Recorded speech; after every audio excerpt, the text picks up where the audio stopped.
শবে মেরাজের চাঁদ দেখার সাথে সাথে আমলটি একবার করুন, আপনার ঘরে টাকার বন্যা বয়ে যাবে, সব দোয়া কবুল হবে।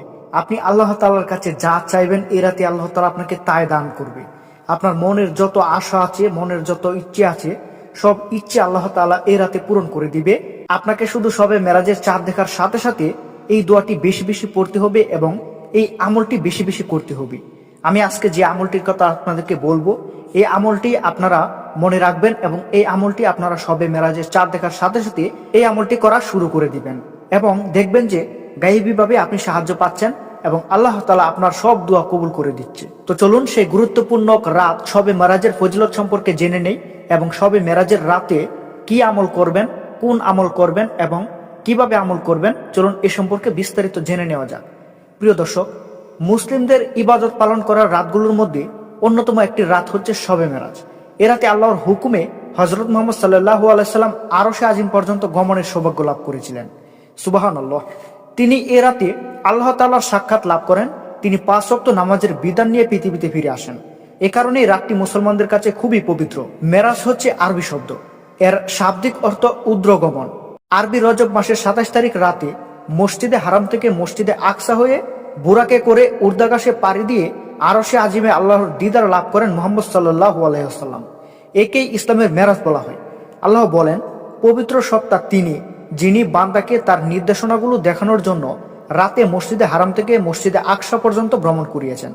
যার পরিবেশ পবিত্র, নিশ্চয় তিনি সর্বশ্রোতা এবং সর্বদ্রষ্টা।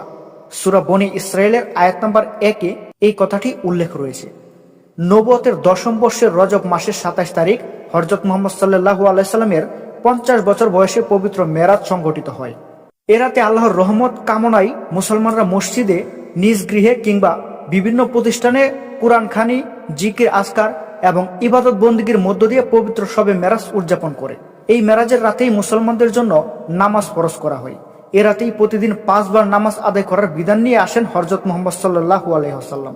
এ রাতে হযরত মুহাম্মদ সাল্লাল্লাহু আলাইহি ওয়াসাল্লাম যে দোয়া করতেন তাতে রজব ও শাবান মাসের বরকত ও পবিত্র রমজান পর্যন্ত হায়াত বৃদ্ধির আবেদন ফুটে ওঠে। দোয়াটি তিনি নিজে পড়তেন এবং মুসলিম উম্মাহকে পড়তে বলেছেন। দোয়াটি হলো, আল্লাহুম্মা বারাক লানা ফি রাজাবা ওয়া শাবান ওয়া বাল্লিগানা রমাদান। প্রিয় দর্শক, এই দোয়াটি আমি আবারও বলছি, আপনারা মনে রাখবেন। আল্লাহুম্মা বারাক লানা ফি রাজাবা ওয়া শাবান ওয়া বাল্লিগানা রমাদান। রজব মাসে এই দোয়াটি আপনারা বেশি বেশি পাঠ করবেন এবং শবে মেরাজের রাতে আপনারা এই দোয়াটি বেশি বেশি করে পাঠ করবেন। এই দোয়াটির অর্থ হচ্ছে, হে আল্লাহ, আপনি রজব ও শাবান মাসকে আমাদের জন্য বরকতময় করুন এবং আমাদেরকে রমজান মাস পর্যন্ত পৌঁছে দিন। রজব ও শাবান মাসে হযরত মুহাম্মদ সাল্লাল্লাহু আলাইহি সাল্লাম এই দোয়াটি বেশি বেশি পড়তেন। প্রিয় দর্শক, আমাদের প্রিয় নবী হযরত মুহাম্মদ সাল্লাল্লাহু আলাইহি সাল্লামই রজব মাসে এই দোয়াটি অনেক বেশি বেশি করে পাঠ করতেন। আমরা তার উম্মত হয়ে আমরা কেন এই দোয়াটি বেশি বেশি পড়বো না?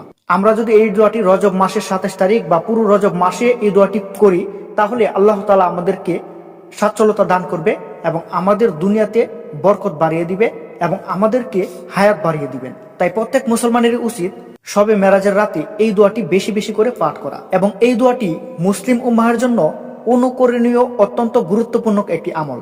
তাই এটি বেশি বেশি করা উচিত।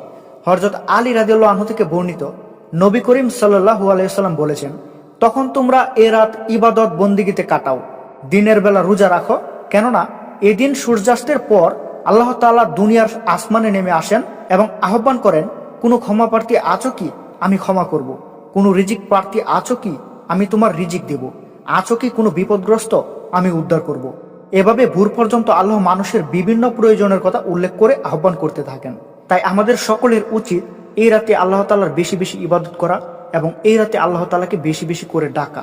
দুনিয়াতে যদি আপনার রিজিকের সমস্যা থেকে থাকে, তাহলে এই রাতে আপনি আল্লাহ তাআলার কাছে রিজিকের সমস্যার কথা খুলে বলবেন। আল্লাহ তাআলা এই রাতে আপনার রিজিকের ব্যবস্থা করে দিবে। আপনি যদি পাপ করতে করতে করতে করতে পাহাড় পরিমাণ পাপ করে ফেলেন, তাহলে আপনি এই রাতে আল্লাহ তাআলার কাছে আপনার সমস্ত পাপের জন্য আপনি ক্ষমা চাইবেন। আল্লাহ তাআলা আপনাকে আপনার সকল পাপ আল্লাহ তাআলা মোচন করে দিবে এবং আপনি একটি নতুন জিন্দেগি পাবেন এবং আপনি তওবা করে এই রাত থেকে পাপ করা ছেড়ে দিবেন এবং আল্লাহ তাআলার ইবাদত বেশি বেশি করবেন। দেখবেন যে আপনার প্রতি কদমে কদমে সফলতা, আপনার হায়াতে বরকত দান হয়ে গেছে, আপনার রিজিক বৃদ্ধি হয়ে গেছে, সমাজে আপনি অনেক সম্মানীয় হয়ে যাবেন। তাই এই রাতটি অনেক গুরুত্বপূর্ণ মুসলমানের জন্য। এই রাতটির ইবাদত এবং এই রাতের আমল কখনোই মিস করা যাবে না। বেশি বেশি করে আল্লাহ তাআলার কাছে এই রাতে দোয়া করবেন এবং বেশি বেশি করে এই রাতে আল্লাহ তাআলার ইস্তেগফার, বেশি বেশি করে আল্লাহ তাআলার ইবাদত এবং নফল নামাজ আদায় করবেন। দেখবেন যে আল্লাহ তাআলা খুশি হয়ে যাবে। আল্লাহ তাআলা যদি কোনো বান্দার উপর খুশি হয়ে যায় তাহলে সেই বান্দার আর কি লাগে। আল্লাহ তাআলা যে বান্দার উপর খুশি হয়ে যাবে এই বান্দা তো দুনিয়াতেও সফল, আখিরাতেও সফল। তাই আপনি আল্লাহ তাআলার ইবাদত বেশি বেশি করেন। দুনিয়ার মোহে পড়ে দুনিয়ার সমস্ত হারাম কাজের মধ্যে জড়িয়ে যাবেন না কখনোই। আল্লাহ তাআলাকে সবসময় স্মরণে রাখবেন এবং আল্লাহ তাআলার ইবাদত বেশি বেশি পাঠ করবেন। আল্লাহ তাআলার কথা মনে রাখবেন। আল্লাহ তাআলা যা নিষেধ করেছে এগুলো করবেন না এবং যেগুলো করতে বলেছেন এগুলো বেশি বেশি করে করবেন। দেখবেন যে আল্লাহ তাআলা আপনার উপর সন্তুষ্ট হয়ে গেছে এবং আপনাকে দুনিয়াতে আপনি যা চাইবেন আল্লাহ তাআলা আপনাকে তাই দান করবে। তো প্রত্যেক মুসলিম উম্মাহকে শবে মেরাজের রাতে এবং আল্লাহ তাআলার ইবাদত বেশি বেশি করার তৌফিক দান করুক এবং আল্লাহ তাআলা আমাদের সবাইকে আল্লাহ তাআলার ইবাদত বেশি বেশি করার তৌফিক দান করুক। প্রিয় দর্শক, আজকের ভিডিওটি এখানেই শেষ করতে হচ্ছে।